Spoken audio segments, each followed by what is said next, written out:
मेरी समझ में नहीं आ रहा कि मैं ऐसा क्या करूं कि गोविंदा का मुझ पर एतबार हो और वो ये समझे कि मैं उसकी भलाई चाहता हूं। क्या देख रहे हैं साईं? तितली। कहाँ है तितली? अगर आप उस तितली को ढूंढ पाए तो हो सकता है गोविंदा को लेकर आपकी जो भी उलझन है वो सुलझ जाए।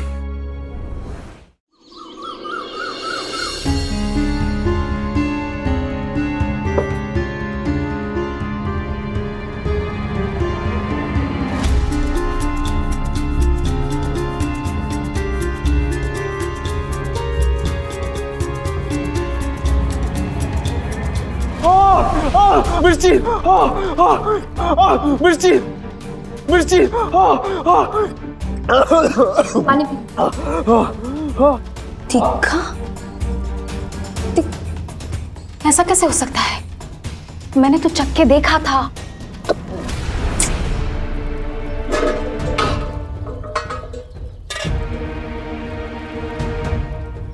ये तो सही है।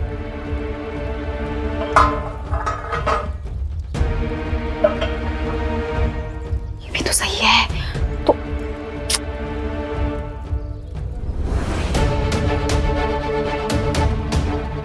ये किसने किया? कौन आया था यहाँ पे? गोविंदा? अरे देवा, ये लड़का। गोविंदा!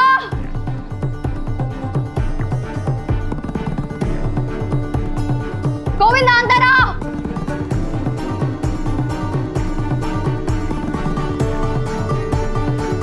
क्या हुआ आई? खाने में मिर्ची मिलाई तूने? मिलाई क्या? नहीं आई। सुगंधा, थाली अंदर लेकर आओ, दूसरी लगा कर देती हूँ।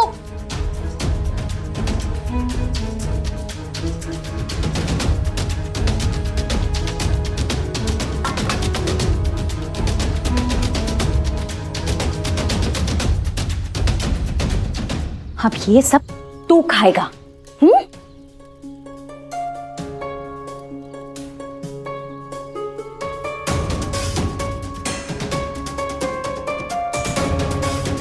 झूठ बोलता है मुझसे?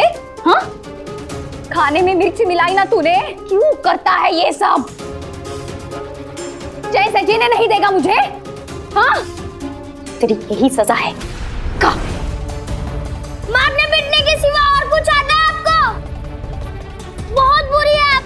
नफरत करता हूँ मैं आपसे। बदतमीज। तो रुक, तुझे दिखाती हूँ मैं। फिर नहीं आऊंगा। गोविंदा रुक। नहीं आऊंगा मैं।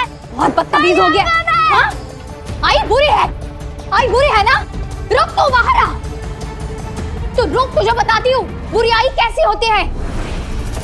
बदतमीज।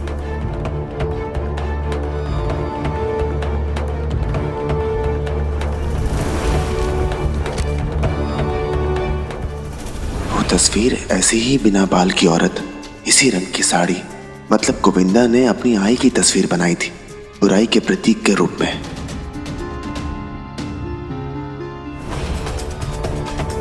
मूर्ख आदमी, मेरे घर में घुसकर मेरी आई का सर मुंडाने की हिम्मत कैसे हुई तुम्हारी?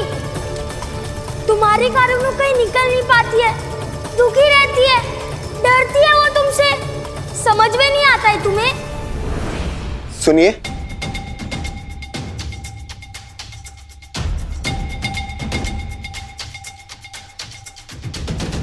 मैंने अब तक जो देखा और समझा, माँ और बेटे के रिश्ते में प्यार की जगह बहुत सारा गुस्सा है। आप दोनों एक दूसरे से बहुत दूर हो चुके हैं। मैं गोविंदा का गुरु हूं और गुरु का काम केवल शिक्षा देना ही नहीं, अपने विद्यार्थियों को सही मार्ग पर भी ले जाना है। अगर आपको एतराज ना हो तो मैं कुछ मदद कर सकता हूं। जिसे देखो यही सलाह दे रहा है कि मुझे मेरे बेटे से कैसे पेश आना चाहिए। आप गुरु होंगे लेकिन अपनी पाठशाला में, यहां नहीं। मेरा बेटा है गोविंदा, मैं उसे संभाल लूंगी। अब कृपया अपना काम कीजिए।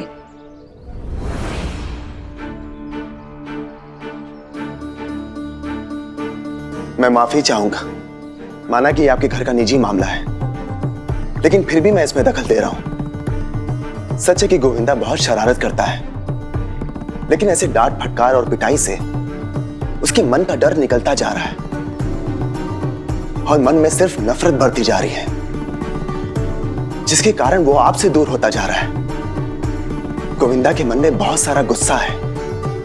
वो नहीं जानता कि वो उसे किस दिशा में लगाए। वो अपनी ऊर्जा को व्यर्थ कर रहा है। ऐसा नहीं है कि वो आपको नहीं चाहता। अगर वो आपसे प्रेम नहीं करता होता तो होलिका दहन वाली रात को वो उस नाई को खरी खोटी क्यों सुनाता? आप उसकी शरारतों के लिए उसे डांटती हैं, मारती हैं, पीटती हैं, जिसके कारण प्यार करने वाली माँ की छवि की जगह गोविंदा के मन में आपकी छवि काफी डरावनी हो गई है। हाँ, पता है मुझे।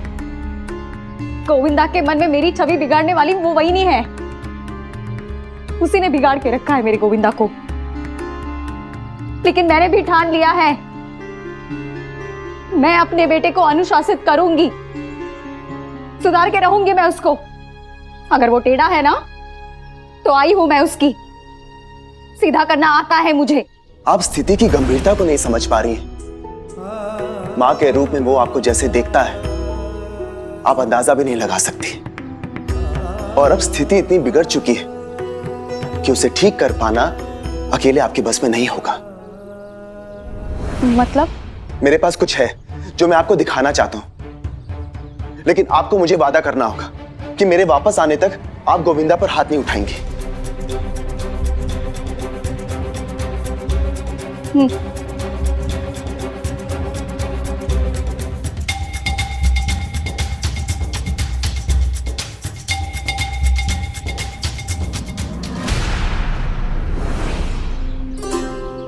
बाबा,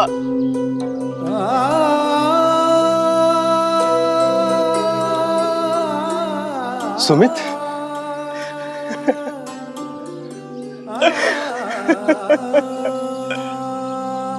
क्या हुआ सुमित? तू रो क्यों रहा है बेटा? हाँ बेटा, क्या हुआ?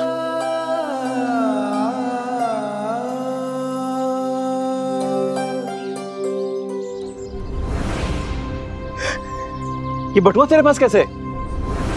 मैं सब जान गया हूं बाबा, सब पता चल गया है मुझे। बाबा मुझे माफ कर दो बाबा। मुझे साईं ने एहसास दिला दिया है कि मैं कितना गलत था। मैं आज के बाद कभी किसी चीज के लिए जिद नहीं करूंगा बाबा।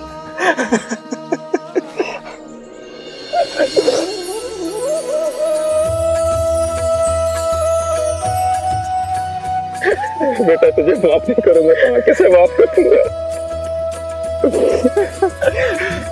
तू रोना बंद कर।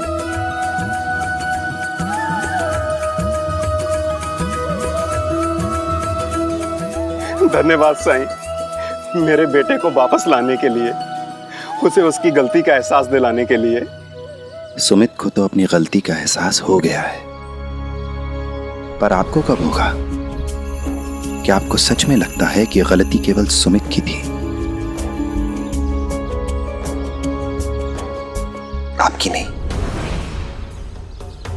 हमें हमेशा अपने बच्चों को अपनी आर्थिक स्थिति से परिचित कराते रहना चाहिए, ताकि बच्चे आपके त्याग को समझ सके, आपके संघर्ष को समझें, उसके महत्व को जाने वो, और इस घर के बाहर की दुनिया के संघर्ष के लिए खुद को तैयार कर सके।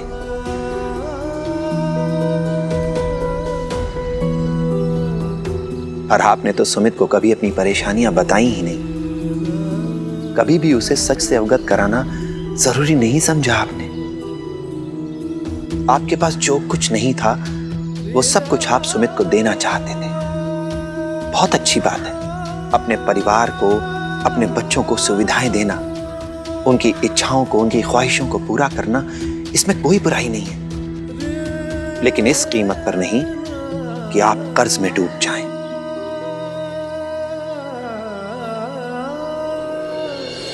अपने बच्चे की ख्वाहिशों को पूरा करके, उसकी फरमाइशों को पूरा करके हर बाप का सीना गर्व से फूल जाता है।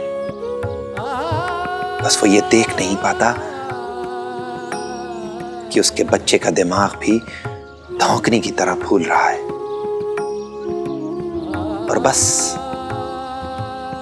बस एक फरमाइश अधूरी रही कि बच्चे की हवा ऐसे निकलती है जैसे जैसे सुमित की निकली।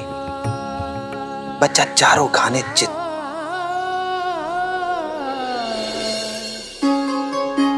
समझदारी इसी में है कि हम अपने बच्चों के साथ सच्चे और ईमानदार रहें। उन्हें सपनों की दुनिया से नहीं बल्कि हकीकत की दुनिया से अवगत कराएं। उन्हें उनके दायरे बताएं। उन्हें बताएं कि आपकी चादर कितनी है और कितने पैर फैलाए जा सकते हैं। कई बार लोग सोचते हैं कि बच्चे उन्हें असफल समझेंगे। अगर आपके बच्चे आपको असफल समझते हैं तो समझने दीजिए उन्हें। कम से कम उन्हें किसी भ्रम में रखने से तो बेहतर रहेगा। और अगर सच नहीं बताएंगे उन्हें तो उन्हें जीवन के संघर्ष का सामना करने के लिए तैयार कैसे करेंगे आप?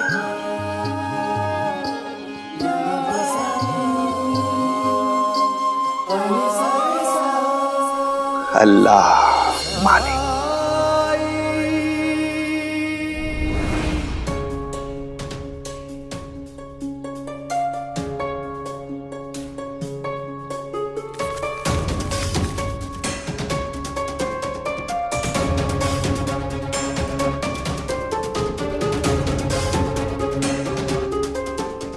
क्या इस तस्वीर से कुछ समझ सकती हैं आप? चुड़ैल लग रही है। किसने बनाई? गोविंदा। गोविंदा ने इतनी डरावनी बदसूरत तस्वीर बनाई है कि उसने? क्या है ये सब? मैंने बच्चों को होलिका का चित्र बनाने के लिए कहा था। होलिका बुराई की प्रतीक है, इसलिए मैंने बच्चों से कहा था कि वो अपने आसपास जो भी बुराई देखते हैं या जिनसे उन्हें डर लगता है वैसे ही कुछ होलिका की तस्वीर बनाए। सब बच्चों ने अपनी कल्पना से लगभग एक जैसी तस्वीर बनाई, लेकिन गोविंदा ने सबसे अलग ये तस्वीर बनाई। क्या आपको नहीं लगता कि ये तस्वीर किसी से मिलती जुलती है?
शिव, ये क्या किया तुमने? तुम अपना गुस्सा उस बेचारे गोविंदा पर कैसे निकाल सकती हो? तुमने उसकी इतनी उपेक्षा की है कि वो अपनी मामी में अपनी मां को ढूंढने लगा है। चीहू, मुझे बहुत भरोसा था तुम पर। देखो क्या किया तुमने।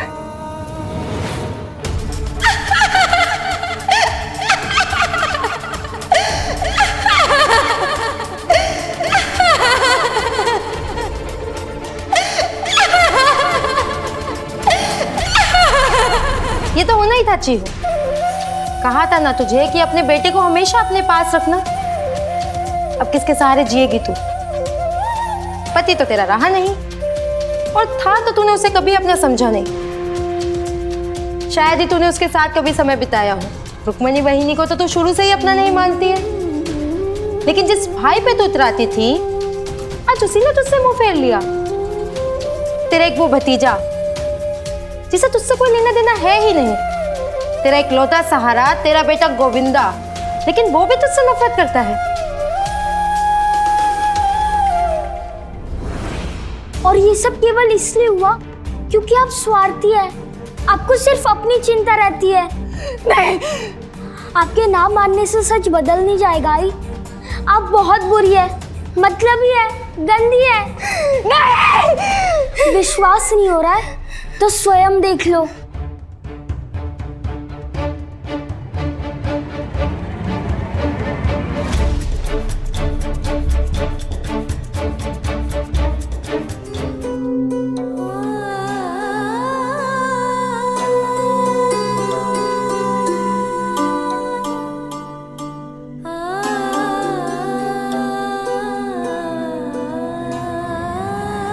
क्या तुम चाहती हो जब तुम्हारा अंत समय आए तो तुम ऐसी घटनाओं को सोच सोच कर अपनी मृत्यु को प्राप्त हो? नहीं, नहीं, नहीं, नहीं,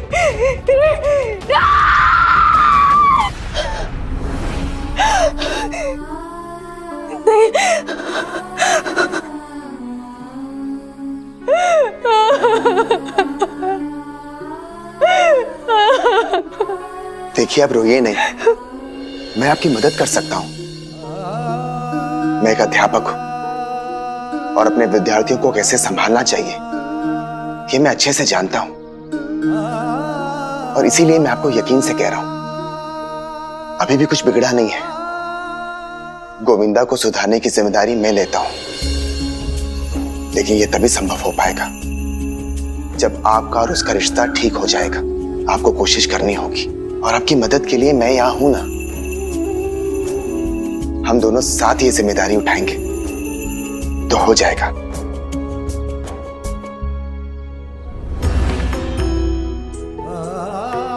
मैं अपने गोविंदा को वापस पाने के लिए कुछ भी करूंगी, कुछ भी।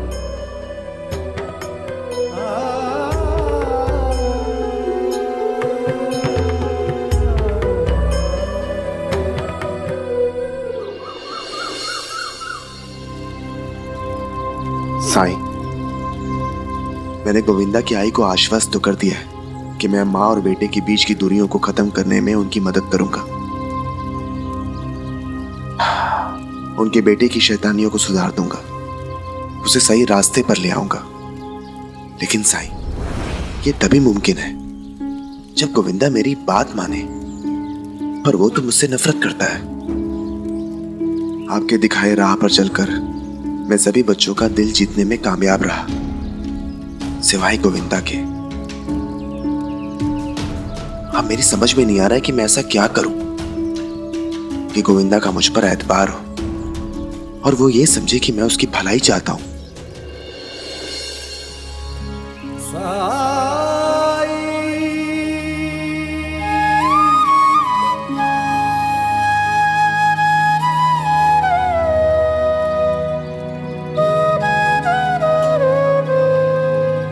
क्या देख रहे हैं साईं? तितली।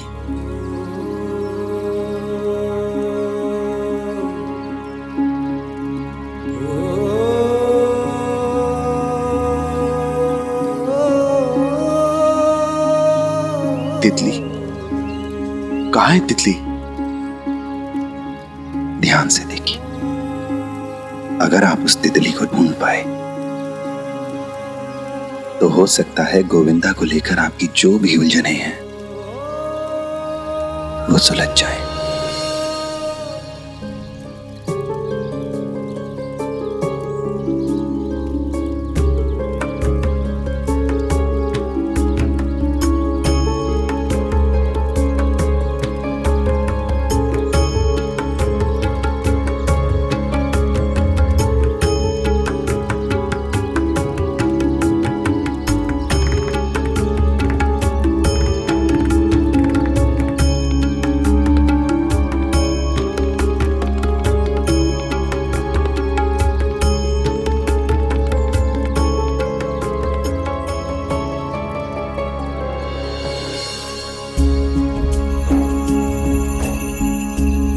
तलाश जारी रखिए,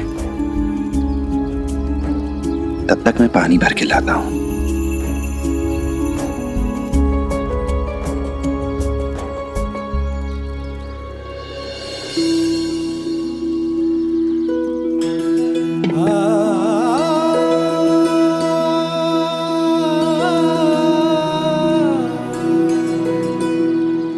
और हां,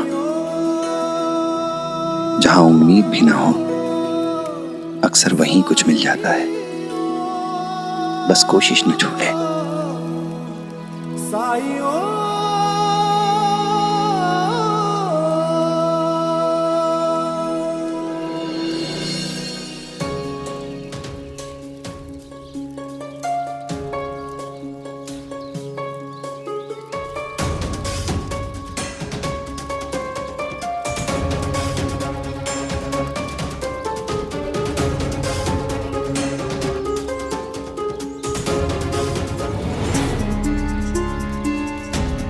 एक बार फिर पहेली बुझा के चले गए साईं।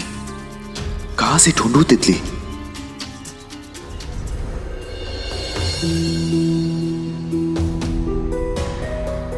माँ होना आसान नहीं है, मैं जानती थी, लेकिन इतना मुश्किल होगा मुझे ये पता नहीं था। मैं मानती हूँ मैं सही नहीं हूँ गोविंदा, लेकिन तू नहीं जानता, पिछले कुछ दिन मेरे लिए जीने से सरल मरना होता। वही घुटन, वही गुस्सा तेरे पे निकाल दिया, ज्यादा ही निकाल दिया। माफी तो मांग लूं मैं, लेकिन जो तेरा विश्वास खोया है मैंने, वो कैसे लौटेगा, मेरी चिंता ये है।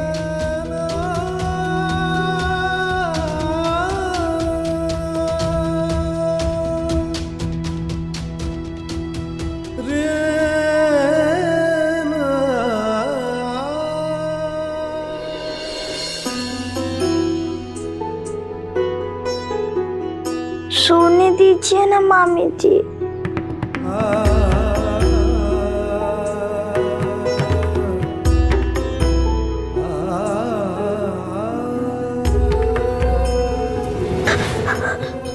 मैं तो बस मुझे आपसे कोई बात नहीं करनी है।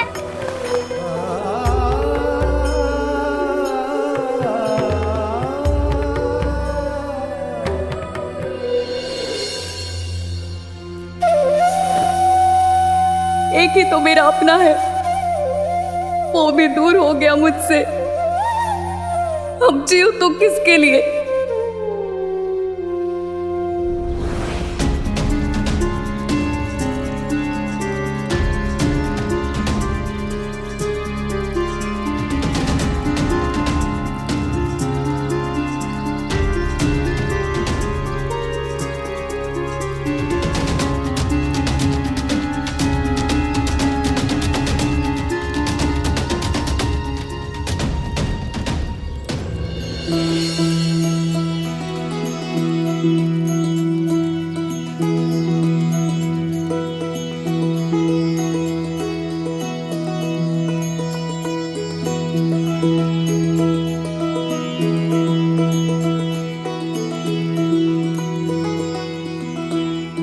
आखिर ढूंढ ही ली आपने तितली।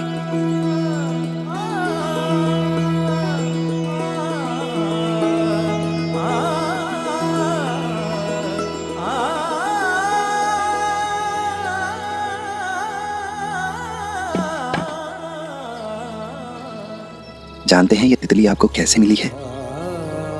क्योंकि आपने हार नहीं मानी, दृढ़ रहे आप।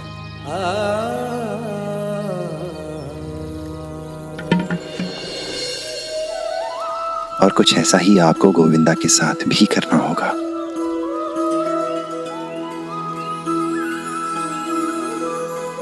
सबूरी रखिए, सब ठीक होगा।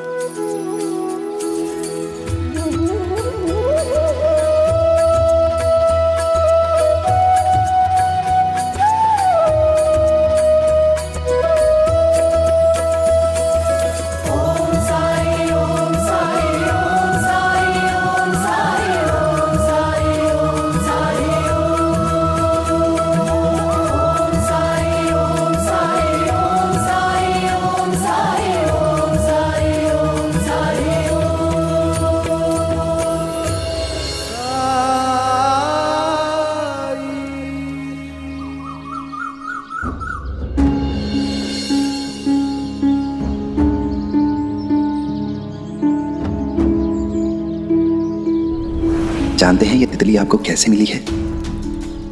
क्योंकि आपने हार नहीं मानी, दृढ़ रहे आप।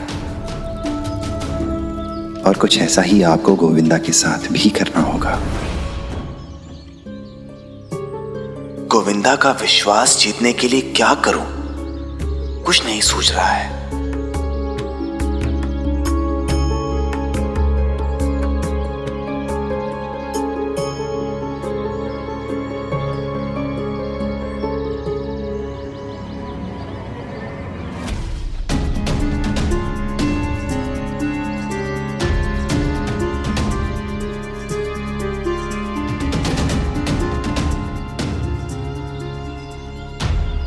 अरे गोविंदा,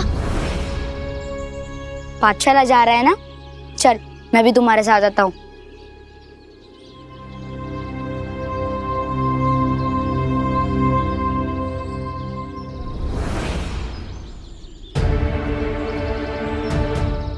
अगर पाठशाला गया तो अध्यापक जी का सामना करना पड़ेगा, फिर वही किट-किट ना। उद्धव, मुझे कुछ जरूरी काम याद आ गया, तू जा, मैं अभी आया। हाँ हाँ, लेकिन जल्दी आना। हाँ ठीक है, जा।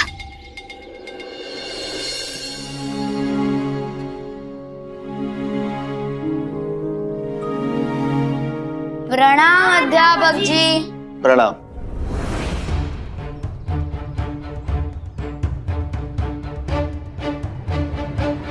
उद्धव, गोविंदा कहाँ गया? वो तो तुम्हारे साथ आ रहा था ना? जी अध्यापक जी, उसे कुछ काम याद आ गया था, वो काम पूरा करके जल्दी ही यहाँ आ जाएगा।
गोविंदा अब तक नहीं आया, काफी देर हो गई।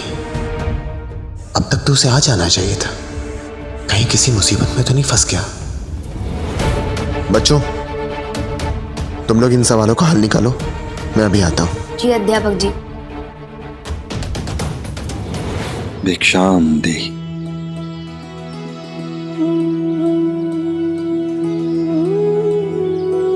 राम जी भला करें।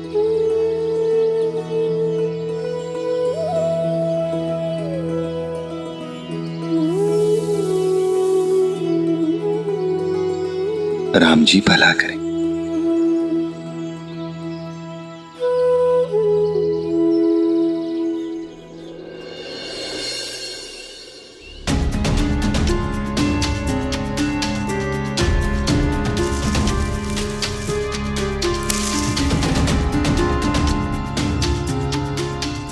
वैसे भी किसी को मेरी चिंता है नहीं। जब किसी को मेरी परवाह नहीं है तो मैं क्यों किसी की परवाह करूं? अब से पाठशाला ना जाकर यहीं आके आम खाया करूंगा।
अरे सुनो, तुमने गोविंदा को देखा क्या? मैंने उससे पाठशाला जाते हुए तो देखा था, लेकिन वो आया नहीं। पता नहीं कहाँ चला गया। नहीं अध्यापक जी। बचाओ! कोई मुझे बचाओ! बचाओ! कोई मुझे बचाओ! साथ में बचाओ कोई मुझे!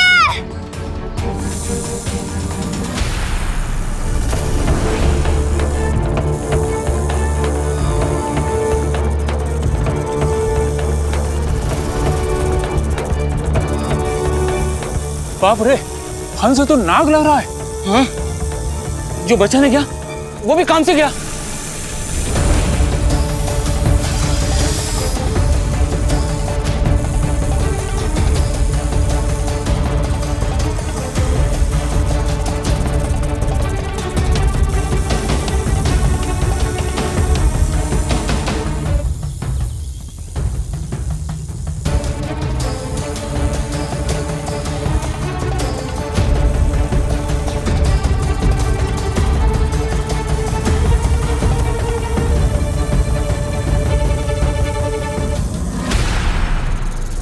गोविंदा तुम नीचे कूदो, मैं तुम्हें थाम लूंगा। ये अपनी जगह से हिल क्यों नहीं रहा है? लगता है डर की वजह से जड़ हो गया है। मास्टर जी संभल के। गोविंदा को पकड़ने के लिए तैयार है ना? हाँ।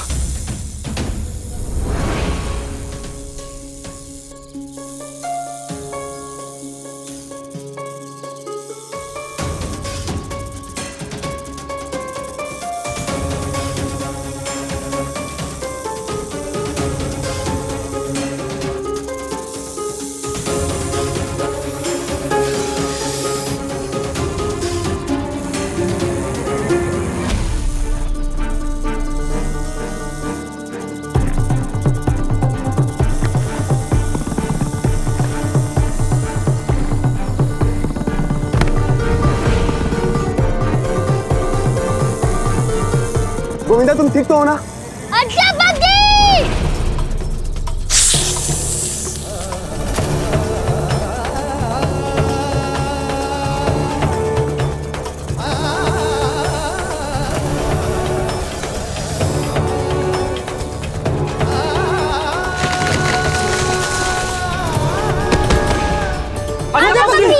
अध्यापक जी। साई, इन्हें साई के पास लेके चलिए। हाँ हाँ चलिए।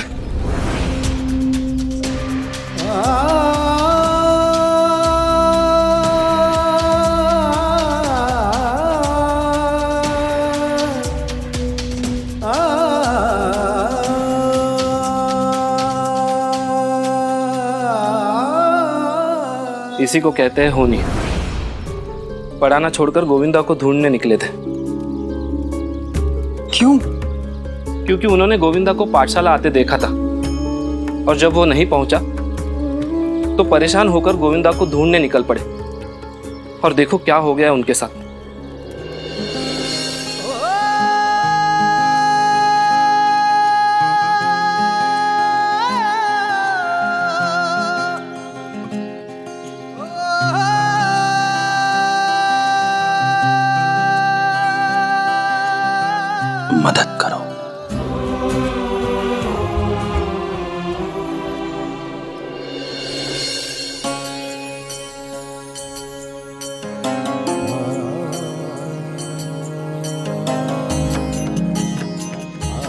अरे ये तो वीरभद्र है।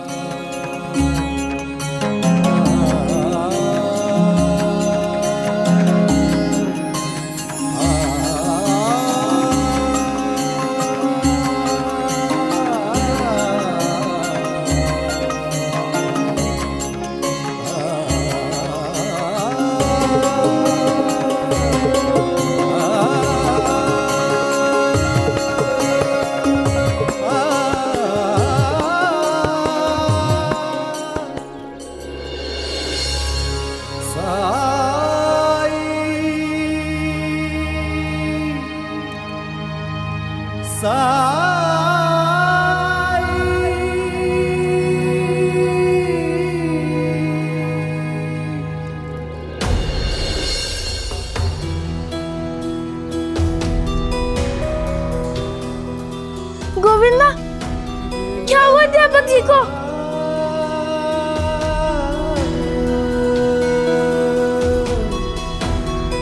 अध्यापक जी, आंखें खोलिए अध्यापक जी। अध्यापक जी उठिए ना, उठिए ना अध्यापक जी।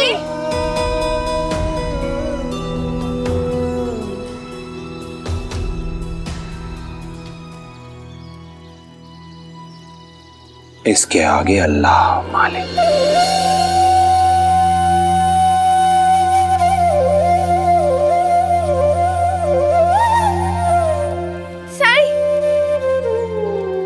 अध्यापक जी को क्या हो गया? वो आंखें क्यों नहीं खोल रहे? शायद इन्होंने अभी तक वो आवाज नहीं सुनी है जो ये सुनना चाहते हैं।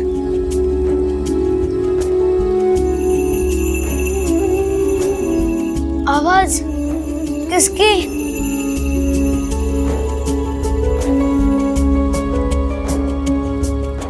अध्यापक जी उठिए ना, अध्यापक जी। अध्यापक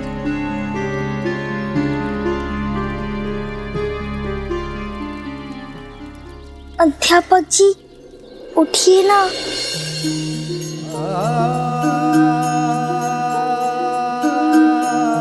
अध्यापक जी उठिए ना।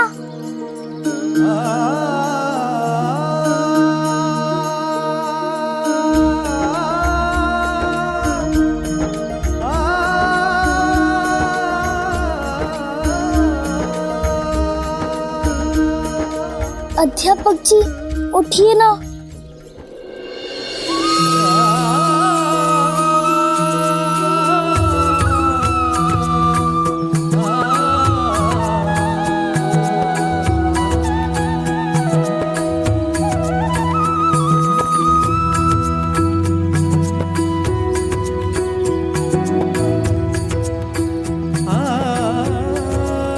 गोविंदा, तुम ठीक तो हो ना?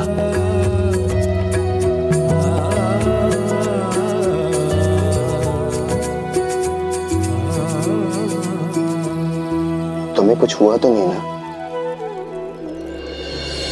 इनका लगाव देखो अपने छात्रों से। खुद का ठिकाना नहीं, लेकिन आंख खुलते ही अपने विद्यार्थी से उसका हाल पूछ रहे हैं। सच में बहुत नेक अध्यापक है ये। अगर गोविंदा को ढूंढने नहीं जाते तो इनका ये हाल ना होता। बस!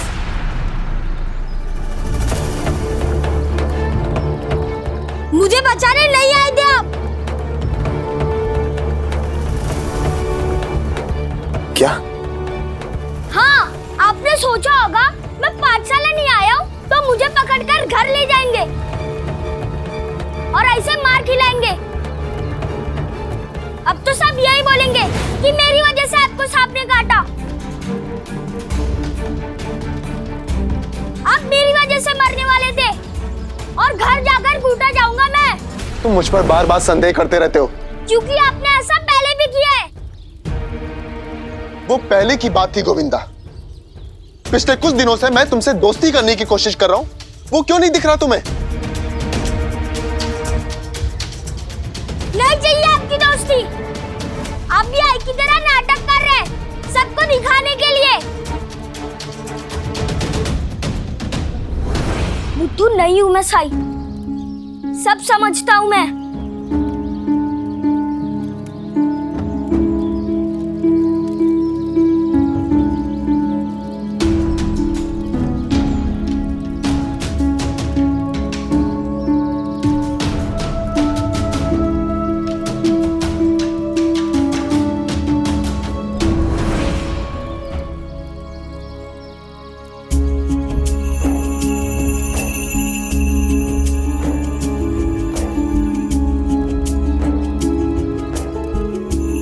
ये क्या दिख रहा है? 3। और आपको? 6। कुछ समझ में आया नहीं? दरअसल आंख एक ही है, लेकिन नजरिए 2। हम सब हर चीज को अपने ही दृष्टिकोण से देखते हैं, दूसरे के नजरिए से नहीं। गोविंदा, तुम अध्यापक जी की जगह पर आओ। श्रीकांत जी अब इधर आइए।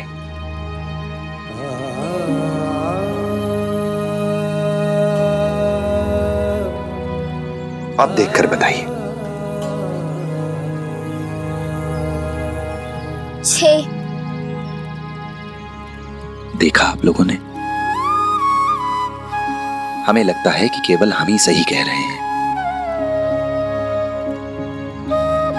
पर जब हम जगह बदलते हैं, दूसरे की स्थिति में जाकर देखते हैं, तब हमें पता चलता है कि सच तो कुछ और ही है। गोविंदा, मैं जानता हूं तुम गुस्सा हो और तुम्हारा गुस्सा होना सही है, लेकिन तुम उस इंसान पर गुस्सा हो रहे हो जिसकी कोई गलती ही नहीं है। मेरा विश्वास मानो, श्रीकांत जी हमेशा से तुम्हारा भला चाहते हैं। देख लिया मैंने ये कितना भला चाहते हैं मेरा। इनके कारण बार बार आई मुझे डांटती है।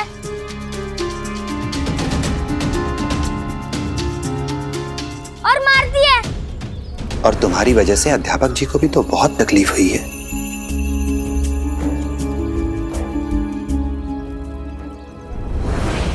अब आप लोगों की इस समस्या का, इस झगड़े का बस एक ही सरल उपाय है मेरे पास,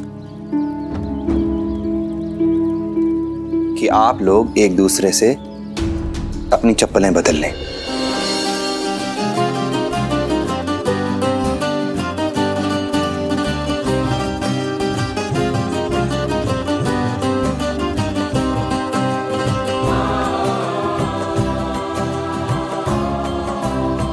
सोचे नहीं, जैसा कहा है वैसा करें। पर साईं, भला इसकी चप्पल मेरे पैरों में कैसे आ सकती? कोशिश तो कीजिए।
क्या हुआ?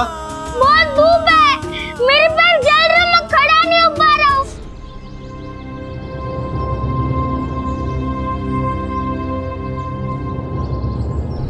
आप यहाँ से सीधा जाइए, फिर दाहिनी बाएं मुड़िए, फिर आपकी नाक की तरह एकदम सीधे सीधे चलते जाइएगा और थोड़ी दूरी पर आप पहुँच जाएंगे।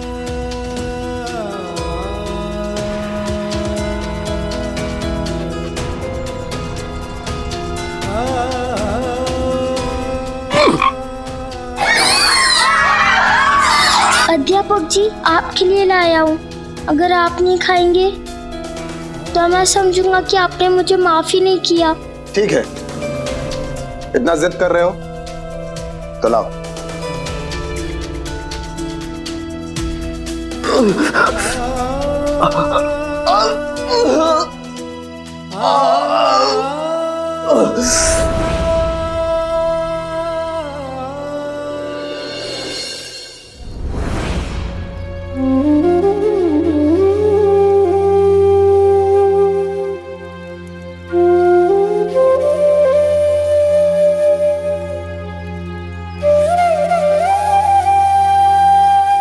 श्रीकांत जी,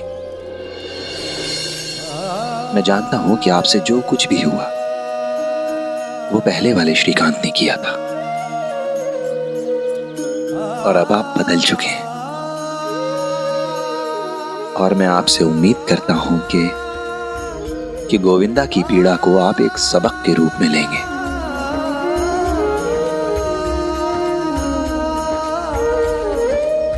ये हमेशा याद रखेंगे कि आपके कर्मों से, आपके व्यक्तिगत व्यवहार से दूसरे भी प्रभावित हो सकते हैं।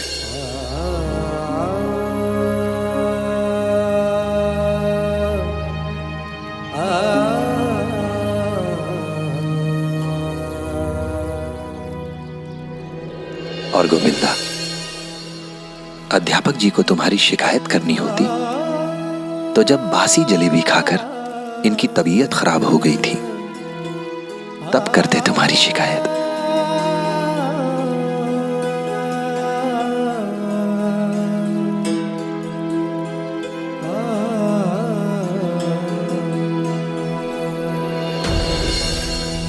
या कल जब तुमने इन्हें मिर्च वाला खाना खाने के लिए दिया था तब करते।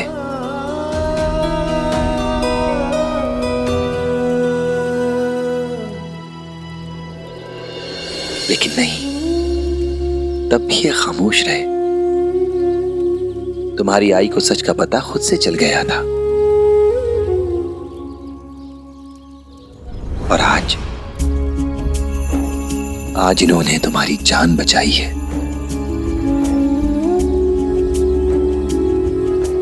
खुद की जान खतरे में डालकर।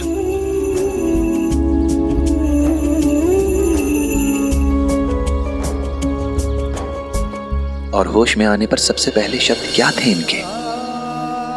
तुम ठीक तो हो गोविंदा, यही कहा था ना इन्होंने।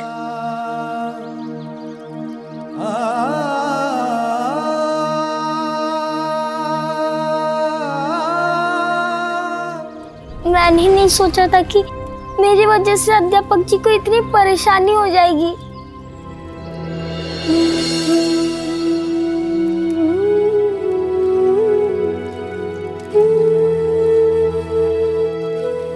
गोविंदा, श्रीकांत जी को अपने गुरु के साथ अपना दोस्त भी समझो तुम। बहुत हिम्मती दोस्त मिला है। देखो, सांप से भी बचा लिया तुम्हें।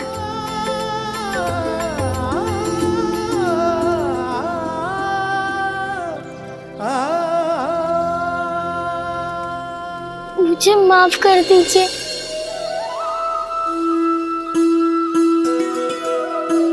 मैं बहुत गुस्सा था आपसे। कुछ और दिन गुस्सा रहना चाहते हो तुम मुझसे? नहीं नहीं, बस हो गया। और हाँ, धन्यवाद मेरी मदद करने के लिए। धन्यवाद तो मुझे तुम्हारा करना चाहिए गोविंदा। मदद तो तुमने भी मेरी की है। उस दिन वो बासी जलेबियां खिलाकर। अगर उस दिन मेरी तबीयत खराब नहीं होती तो शायद मुझे बदलने का मौका ही नहीं मिलता,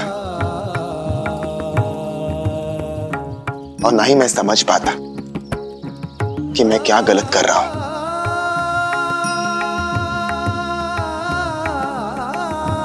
इसलिए तुम भी मुझे माफ कर दो गोविंदा।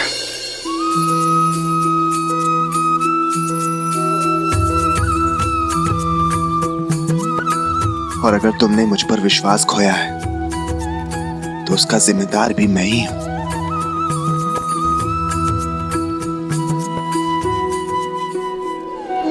वैसे एक बात तो आज अच्छी हो गई, अब हमारी दोस्ती की शुरुआत हो सकती है, क्योंकि मैंने सुना है कि तुम्हारे साथ दुश्मनी के बाद ही दोस्ती की शुरुआत होती है।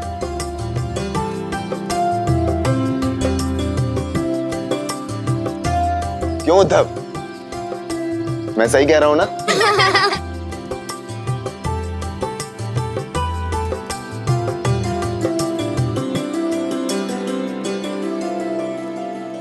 हम भोजन करने कब आएंगे? भोजन तो होता रहेगा। आज हम जश्न मनाएंगे अपनी नई नई दोस्ती का। जलेबी खाने चले?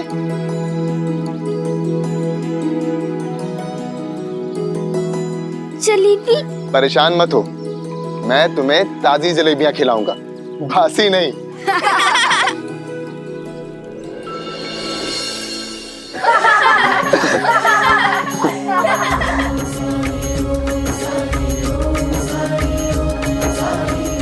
अब शायद मैं गोविंदा की आई को दिया हुआ वचन पूरा कर सकूं।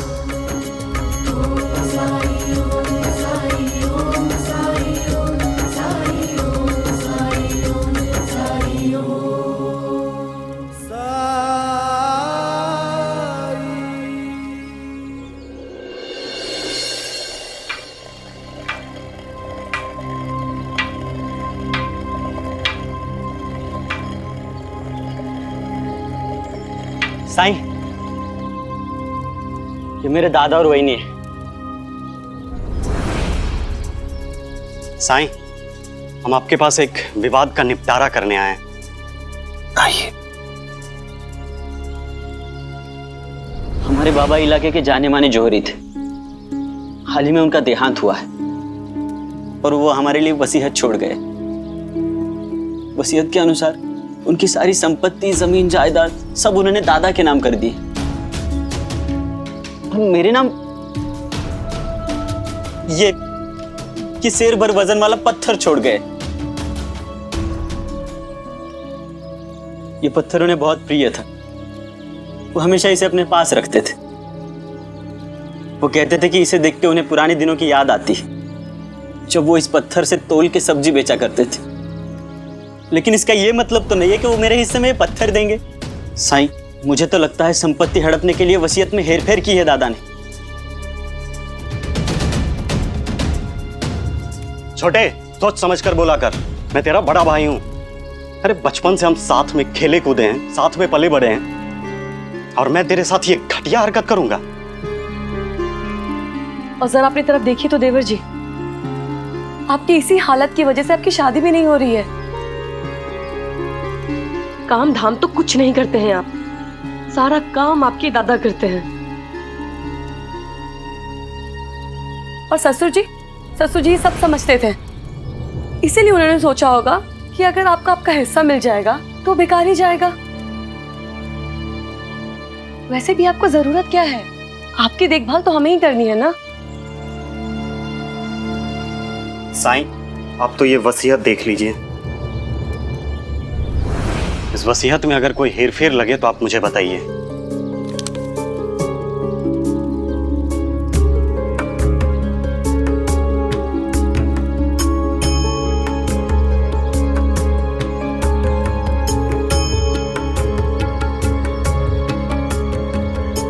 इसमें तो साफ साफ लिखा है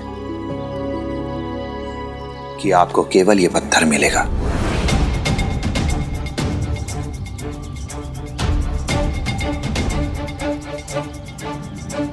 और अगर आपके बाबा ही ये चाहते थे तो फिर कोई कुछ नहीं कर सकता।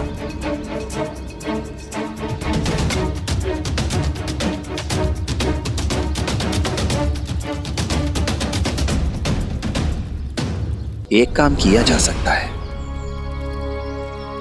एक बार इस पत्थर को बाजार में दिखा लीजिए, इसकी कीमत पता कर लीजिए। लेकिन एक बात ध्यान रहे, ये पत्थर आज के आज नहीं बेचना है आपको। ठीक है? ठीक है, जैसा आप कहेंगे वैसा मैं करूंगा।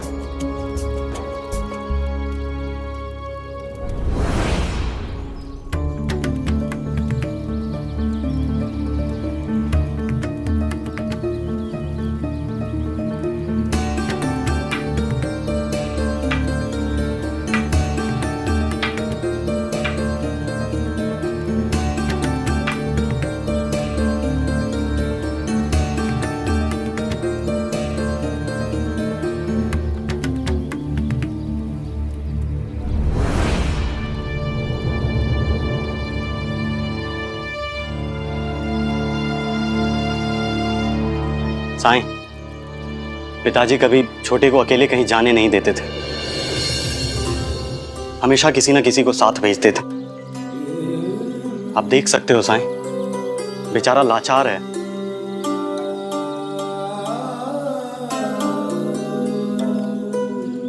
आपको अपने भाई के लिए फिक्रमंद देखकर अच्छा लगा मुझे।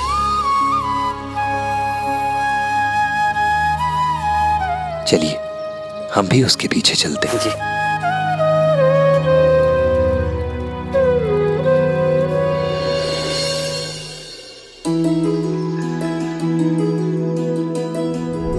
मैं एक अध्यापक हूं और अपने विद्यार्थियों को कैसे संभालना चाहिए ये मैं अच्छे से जानता हूं,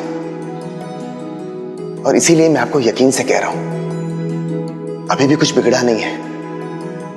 गोविंदा को सुधारने की जिम्मेदारी मैं लेता हूं। बहुत मजा आया था तभी।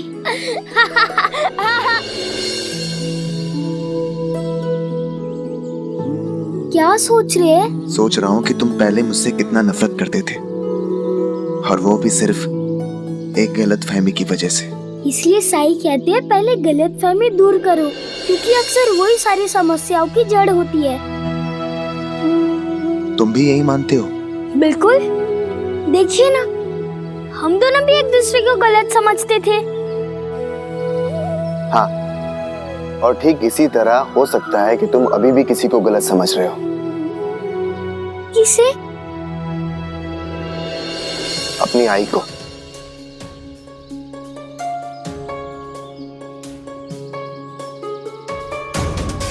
बिल्कुल नहीं, मैं अपनी आई को अच्छी तरह समझता हूँ। जैसे आप कह रहे हैं वैसे ही साई भी पहले कह चुके हैं कि आई मुझसे प्यार करती है, लेकिन सच ये है कि आई नाटक कर रही है मेरा ध्यान रखने का, क्योंकि वो मामा जी को दिखाना चाहती है कि वो मेरा ध्यान रख सकती है। वो अच्छी आई है, जबकि वो आपके और साई के सोच से बिल्कुल उल्टी खोपड़ी है मेरी आई। जब मैं कोई शरारत करता हूँ तो मुझे मारती है, और आजकल तो मुझे रोज आई के गुस्से का सामना करना पड़ता है। कल देखा था ना आपने? कल गलती तुम्हारी थी, तुमने खाना जानबूझकर मिर्ची डालकर खराब किया था, जबकि उन्होंने भोजन बड़ी मेहनत के साथ बनाया था। जरा सोचो, अगर तुमने खाना बनाया होता और जैसा तुमने किया वैसा तुम्हारे साथ कोई करता तो क्या तुम्हें गुस्सा नहीं आता? क्या तुम्हारी आई का गुस्सा गलत था? कल की बात छोड़ दो और मुझे ये बताओ कि पहले जब भी तुम्हारी आई ने डांटा था तुम्हें, तो क्या तुमने ऐसा कुछ नहीं किया जिससे उनको गुस्सा आया?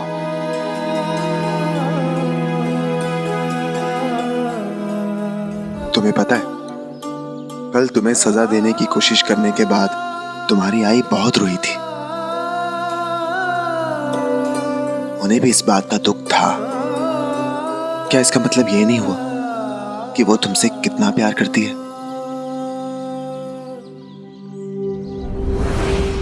आई रो रही थी। मैं नहीं चाहता कि मेरी आई रोए, लेकिन उन्हें मुझे मारना नहीं चाहिए ना। मैं जानता हूं कि तुम क्या कह रहे हो, लेकिन बेटा, डांट फटकार में भी माँ का प्यार छुपा होता है। माँ कितना भी गुस्सा करे, लेकिन उसके पीछे उसका मकसद हमेशा अपने बच्चे की भलाई ही होता है। तुम मेरी बात मानोगे? एक अच्छा बेटा बन के दिखाओगे? फिर देखना, तुम्हारी आई तुम्हें प्यार करने वाली, तुम पे ममता लुटाने वाली वैसी आई बनेगी जैसा तुमने पहले कभी नहीं देखा था। और ये मेरा वादा है तुमसे। तो बताओ, एक अच्छा बेटा बनोगे?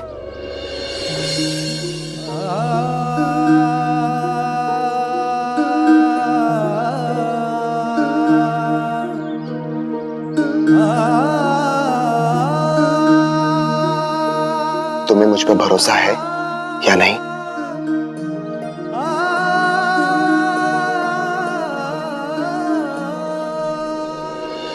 फिर बन के दिखाओ, एक दिन के लिए सही। जब तुम्हारी आई तुम्हारे पास आए तो उन्हें दुत्कारना नहीं, बल्कि उनके साथ प्यार से पेश आना। फिर देखना, सब ठीक हो जाएगा।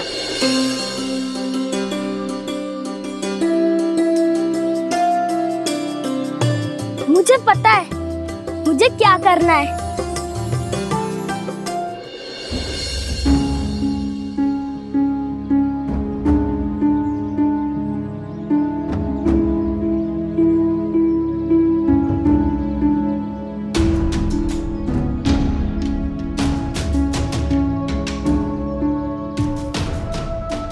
चिवताई, सब ठीक तो है ना? मेरी तबीयत ठीक नहीं है ना, इसीलिए मैं आजकल कुछ ध्यान भी नहीं दे पा रही हूँ। लेकिन वो वही नहीं, सब ठीक है। तुम ध्यान रखो अपना, आराम करो।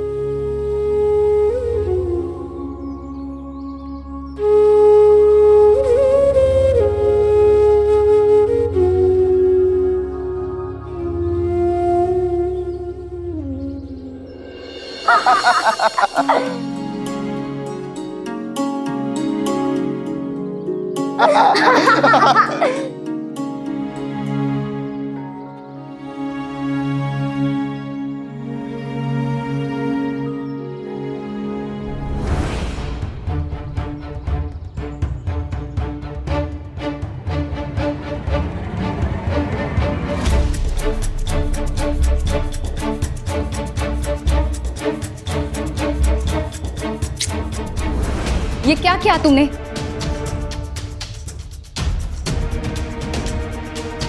आज सुबह तो साफ सुथरे कपड़े पहनाकर भेजा था मैंने तुम्हें गोविंदा। आई, मुझे माफ कर दीजिए। मैं जानता हूँ आपको कपड़े धोने में तकलीफ होती है। आगे से ऐसा मैं कभी नहीं करूँगा।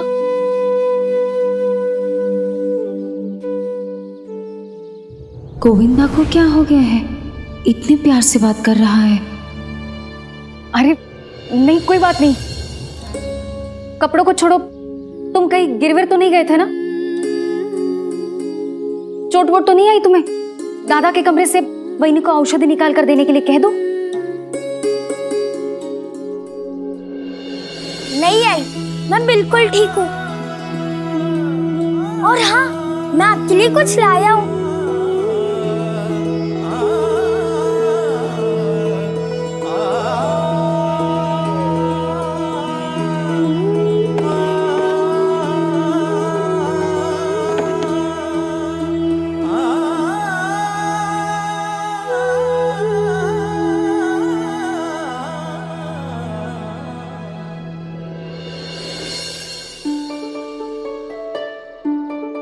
गोविंदा, इसके अंदर से कोई चूहा छिपकली तो नहीं निकलेगी ना? वो तो खोलने के बाद ही पता चलेगा। अरे खोलिए खोलिए, खोलिए ना।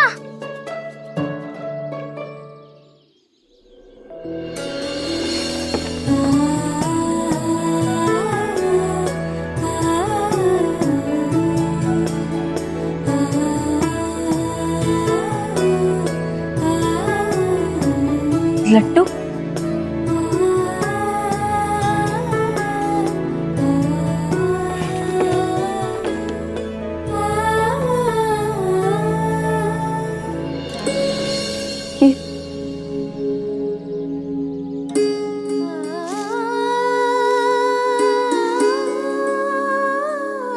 ये सब क्या है गोविंदा?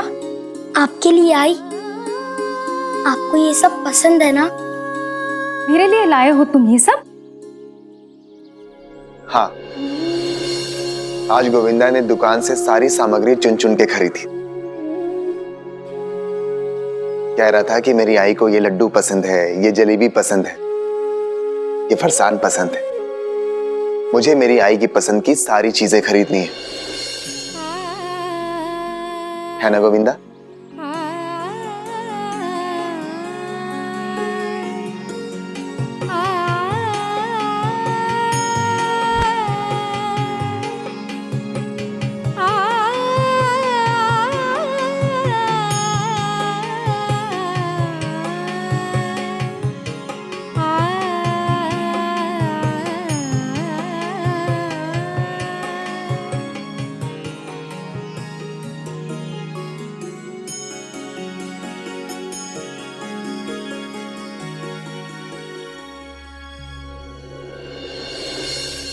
चिवताई, अध्यापक जी आ गए, आपने उनके लिए खाना नहीं बनाया।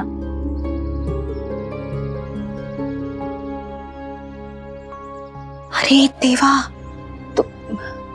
तुम जाओ जाओ। माफ कीजिए अध्यापक जी, वो खाना बनने में थोड़ी देर और लगेगी। क्या आप थोड़ा समय और इंतजार कर सकते हैं? कोई बात नहीं, मैं इंतजार कर लूंगा। गोविंदा है ना मेरे साथ? क्यों गोविंदा? हाँ। आई, आप जल्दी जल्दी खाना बना लीजिए। खाना खाने के बाद हम सब मिलकर ये खाएंगे।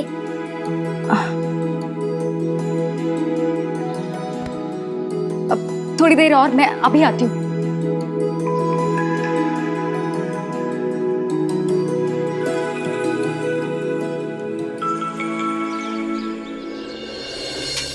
भाऊ, आप इस वजन करने वाले पत्थर के कितने पैसे देंगे? अरे भाई क्या मजाक कर रहे हो? मैं दूध बेचने वाला हूँ, ना कि कोई दुकानदार। और इस पत्थर की मुझे कोई जरूरत नहीं है।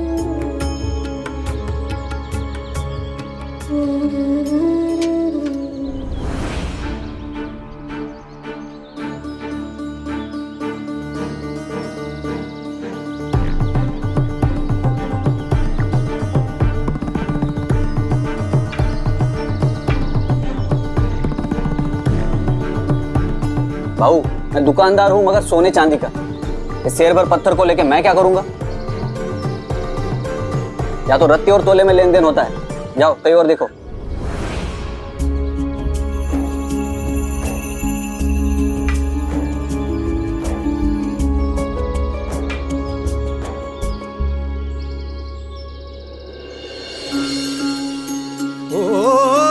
जब कठिनाई छाई तू ही याद आया, भटके राही को तूने रास्ता दिखाया, तूने भक्तों का बेड़ा पार लगाया। तेरी महिमा मेरे साईं कौन जान पाया। ओम साईं ओम साईं ओम साईं ओम साईं ओम साईं ओम साईं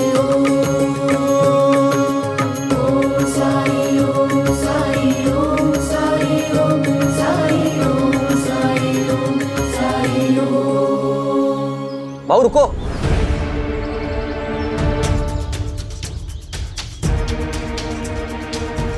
भाऊ, ये वजन करने वाला पत्थर मुझे आम पत्थरों से अलग लगता है।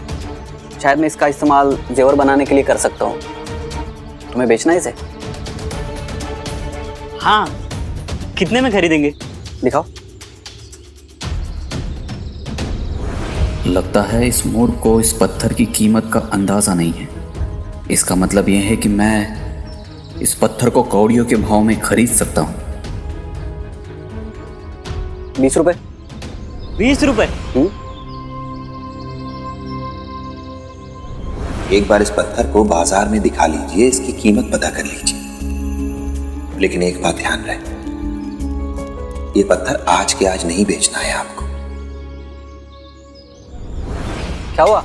नहीं, मुझे इसे बेचने की जल्दी नहीं है। क्यों? अभी तो बेचने के लिए भाव पूछ रहे थे, अब क्या हुआ? बेचना है पर बाद में, मैं अभी आता हूं।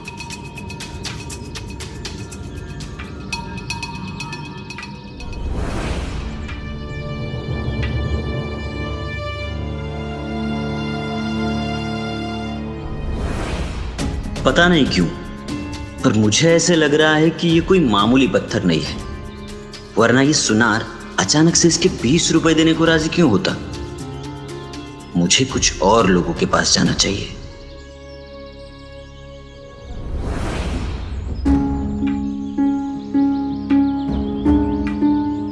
लगता है आपके भाई को अभी थोड़ा समय और लगेगा।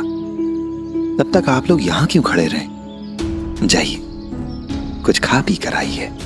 पर साईं, जाइए कुछ खा के आइए, जाइए।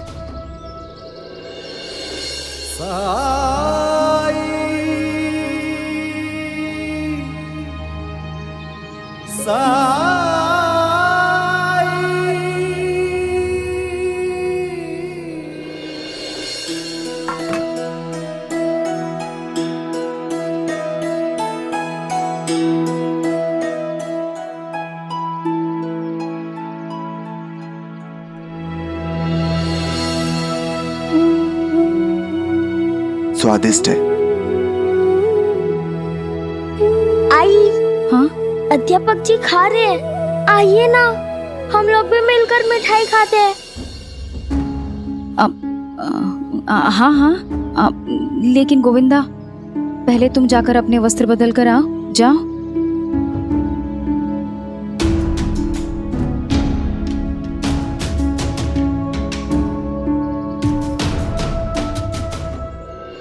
बहुत समय बाद मैं मेरे बेटे के साथ अच्छा समय बिता पा रही हूँ। ये सब केवल आपकी वजह से संभव हो पा रहा है। एक अध्यापक होने के नाते ये मेरा फर्ज है अपने विद्यार्थियों के प्रति। लेकिन मुझे एक बात का बहुत डर है, कहीं बाद में हालात फिर से पहले जैसे हो गए तो गोविंदा फिर से मुझसे दूर भागने लग गया तो उसके दिल में मेरे बारे में बहुत नफरत भरी है, गुस्सा है उसके दिल में मेरे लिए। इसलिए तो उसने वो राक्षसी रूप में मेरा चित्र बनाया था। क्या उसके दिल में मेरे प्रति जो गुस्सा है वो इतने जल्दी खत्म हो पाएगा? मुझे लगता है कि सबसे पहले आपको खुद को माफ करना होगा। देखिए ना, आप अभी भी अपने डर और अपने अपराध बोध में उलझी हुई हैं। इसीलिए आपको ऐसा लगता है कि गोविंदा फिर से वैसा व्यवहार करना शुरू कर देगा। गोविंदा एक बच्चा है और बच्चों की सबसे बड़ी खासियत यह होती है कि वो सब कुछ भूल जाते हैं। वो एक गीली मिट्टी की तरह होते हैं। हम उन्हें जैसा आकार देना चाहें हम उन्हें वैसा आकार दे सकते हैं। जब आपका व्यवहार उसके लिए बदल जाएगा तो देखिएगा उसका व्यवहार भी आपके लिए बदल जाएगा। ये पारस्परिकता जरूरी है। तो इसके लिए मुझे क्या करना होगा? सच्चे दिल से माफी मांगने पर गलती तो नहीं सुधरती है, लेकिन हाँ, हमारी आत्मा से बोझ उतर जाता है और जिस इंसान का हमने दिल दुखाया हो उसकी तकलीफ भी कम हो जाती है।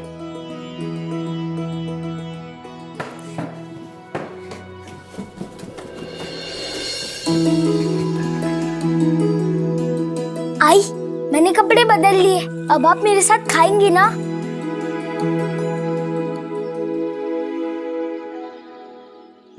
गोविंदा, मैं आज तक बहुत सख्ती से पेश आई हूं ना तुम्हारे साथ। बहुत दुख दिए हैं मैंने तुम्हें। तू बेटा है मेरा, दुनिया हो मेरी। बहुत प्यार करती हूं मैं तुमसे, लेकिन क्या करूं, हो तो तुम्हारी ही आई, तुम्हारे जैसी ही हो। पागल, प्यार कैसे करते हैं, कैसे जताते हैं, आता ही नहीं है। लेकिन गोविंदा, इस पूरी दुनिया में मेरा तुम्हारे अलावा कोई नहीं है, इसलिए पूरी दुनिया का गुस्सा तुम पे उतार देती हूँ। मगर इस बात का मुझे बहुत अफसोस है। मैं आइंदा से ऐसा कभी नहीं करूंगी। बस अब तक के लिए मुझे माफ कर दो। आई, मुझे भी माफ कर दीजिए। मुझे पता है आपको मेरे कारण कितना दुख सहना पड़ा है। जब आप मुझे मारती थी, डांटती थी, उसमें मेरी भी तो गलती रही होगी। मतलब हम दोनों की गलती थी ना? मतलब हिसाब बराबर।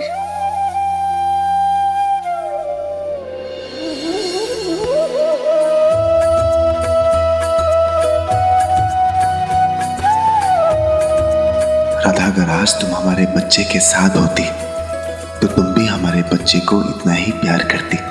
शुक्रिया साईं, मुझे सही मार्ग दिखाने के लिए।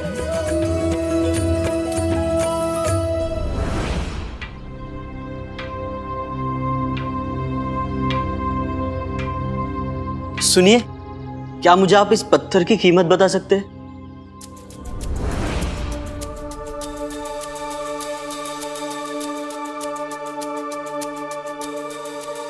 पहले ये बताओ, तुम्हें पत्थर मिला कैसे?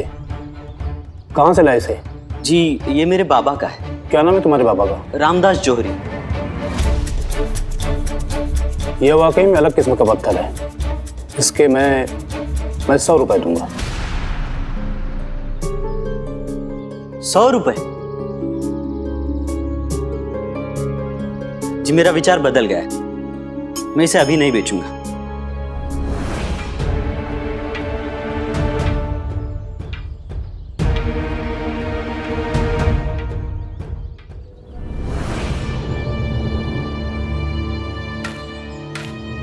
अरे भाऊ,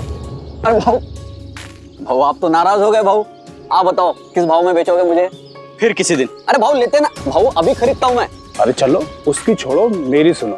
बेचने ही आए हो तो काम पूरा करो ना। 100 नहीं 150 देता हूँ। लो मुझे दे दो। मैं 200 देता हूँ। मैं 250 देता हूँ।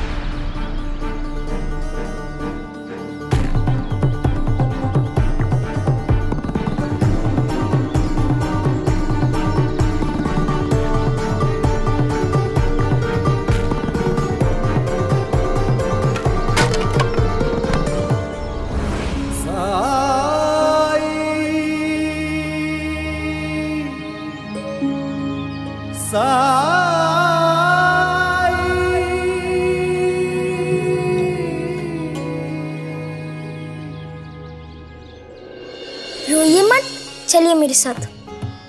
चलिए बैठिए।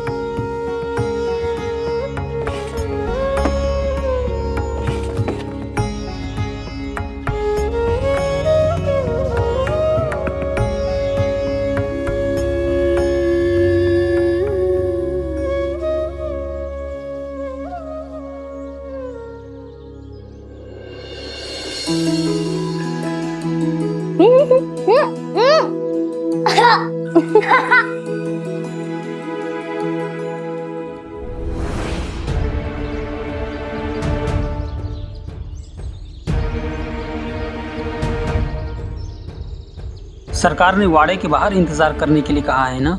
पता नहीं कौन सा ऐसा जरूरी काम आ गया।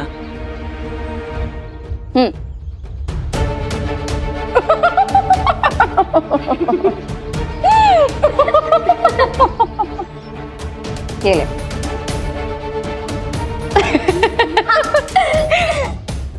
सरकार के वाड़े में हंसी ठहाके की आवाज कमी आती है। लगता है कोई मेहमान आया है। मैं दूंगी तुम्हें, मैं दूंगी तुम्हें। आप नहीं देते। मैं दूंगी। नहीं दोगे? कसम से। ले।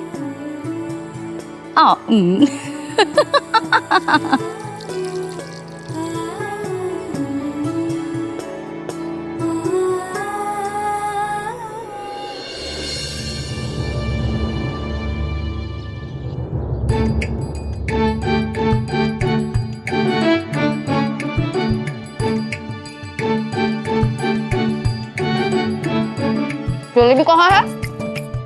गोविंदा कहाँ है जलेबी? आपकी जलेबी यहाँ है। मुझे गोविंदा, गोविंदा जलेबी यहाँ ला। गोविंदा जलेबी दे।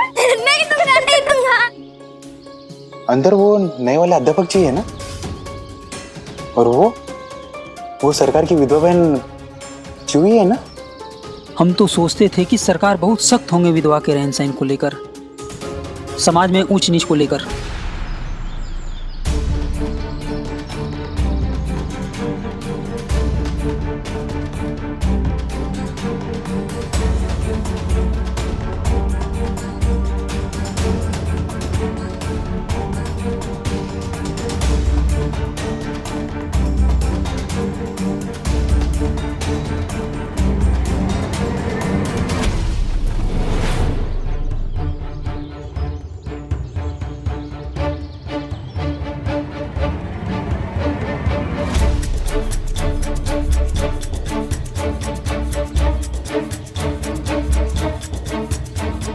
हरिओम हरिओम।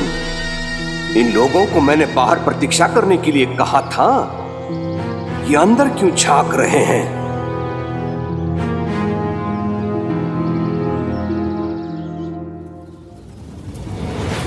रुक जाओ, नीचे रखो।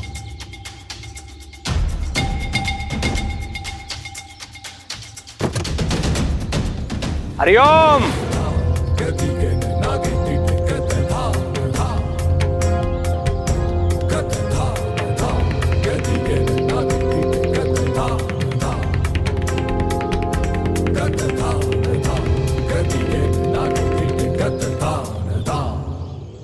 तमाशा चल रहा है अंदर, हाँ?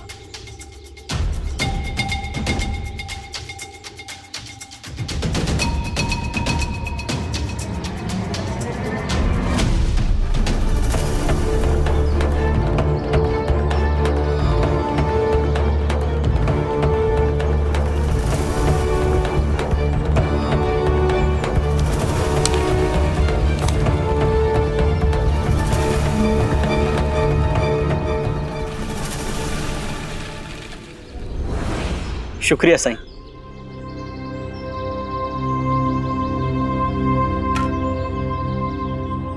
अपने बर्ताव के लिए क्षमा चाहते हैं। क्षमा। आखिरी दाम 1000 रुपए दूंगा, इससे 1 रुपया कम न ज्यादा, क्योंकि इसका भाव इससे अधिक नहीं है।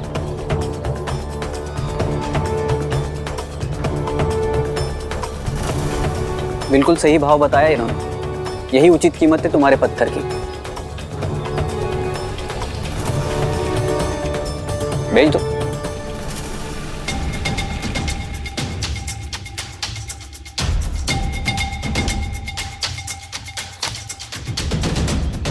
ये लो 1000 रुपए और वो पत्थर मुझे भेज दो। अरे लेने से पहले ये तो बता दीजिए कि ऐसा खास क्या है इसमें? आप लोग कौन? हम भैया भाभी हैं इनके। कमाल है, आप लोग इस पत्थर के बारे में नहीं जानते। आप दोनों इतने बड़े जौहरी के बेटे हो और अपनी ही नाक के नीचे रखे इस कीमती पत्थर को भी नहीं परख पाए। अरे बहुत बहुत कीमती पत्थर है।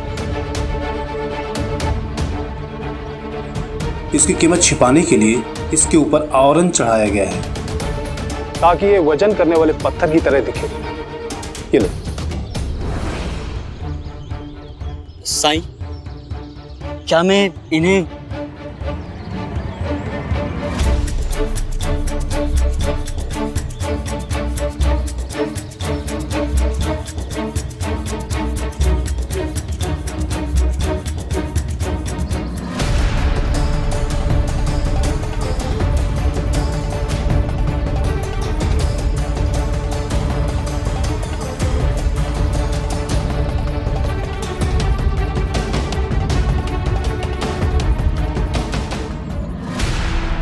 साईं, मुझे तो पता नहीं था, लेकिन आपको सब पता था, है ना?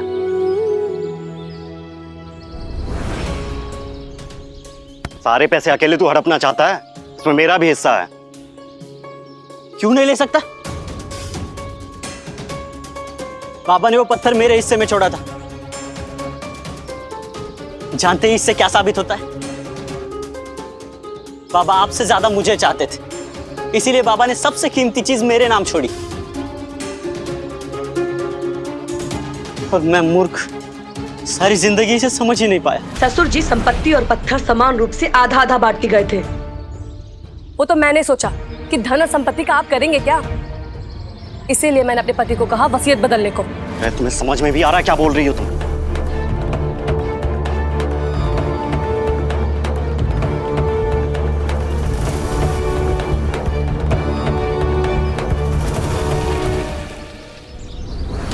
आप लोगों ने धोखा दिया है मुझे। क्यों? किस लिए? बिल्कुल सही सोचा था आपने। आपके पिताजी ने संपत्ति के 2 बराबर हिस्से ही किए थे, पर इन लोगों ने सोचा कि आप संपत्ति का क्या करेंगे।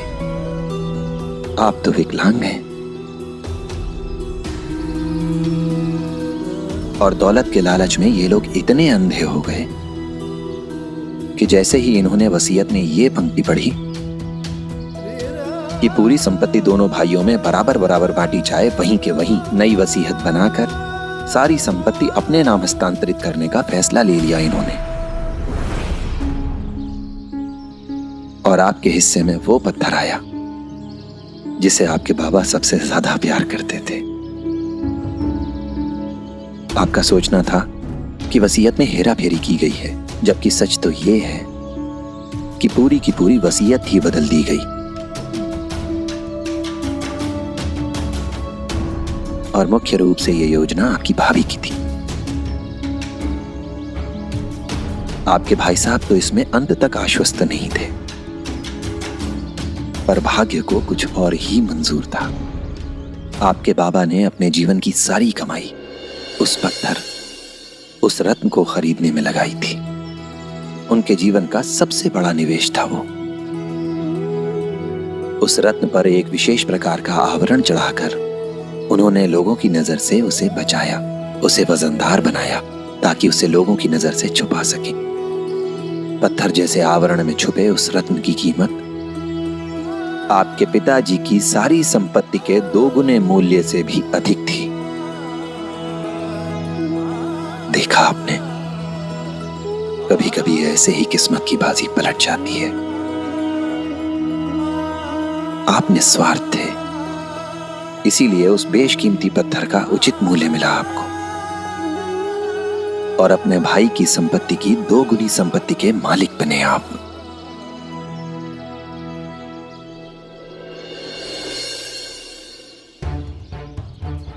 चलो जाओ जाओ अपना काम करो, चलो।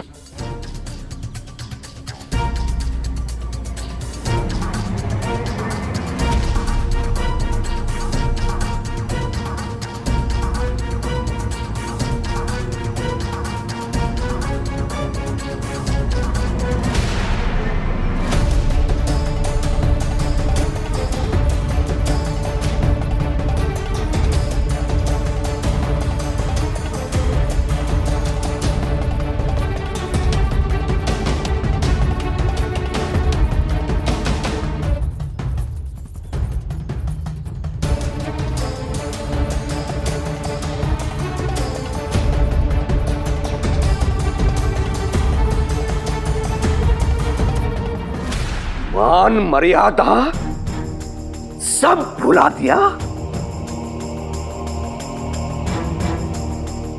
मैं बाहर क्या चला गया, लाज लज्जा बेच कर खा गए तुम लोग।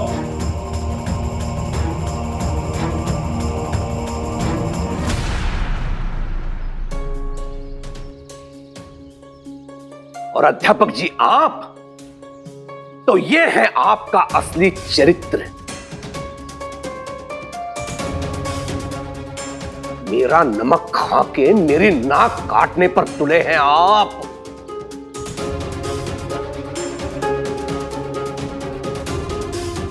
आए थे तो बड़ी बड़ी बातें कर रहे थे, काम से काम रखूंगा इत्यादि, तो ये काम कर रहे हैं आप।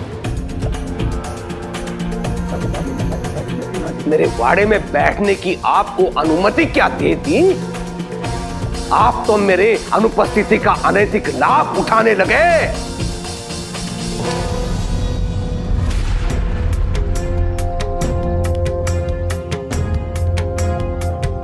और च्यूत तू, क्या कहूं मैं तेरे बारे में? तू तो कलंक है, कलंक।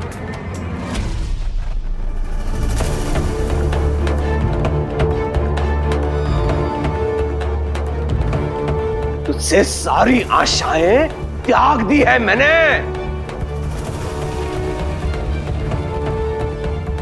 दिन ब दिन मेरे नजरों में गिरती जा रही है तू अपने व्यवहार से।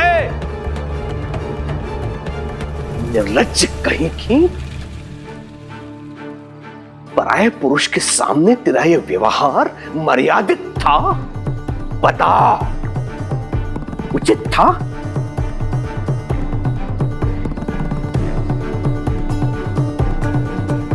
कैसे भूल जाती है तू कि तू एक विधवा है, विधवा।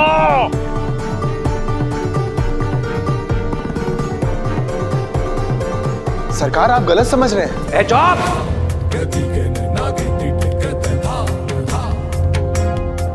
हमारे परिवार के नहीं हो तुम, इसके बीच में नहीं बोलोगे, समझे?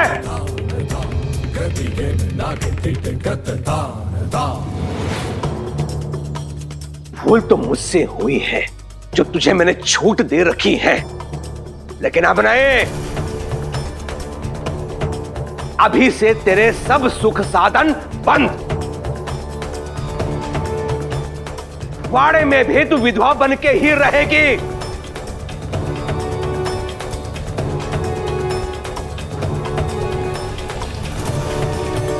तेरा रहना अलग, बिना मिर्च मसाले का भोजन अलग, यहां तक कि तू यह भी सुनिश्चित करेगी कि शुभ कार्य में तेरी परछाई हम पे पड़ के वो हमें अपवित्र ना करे।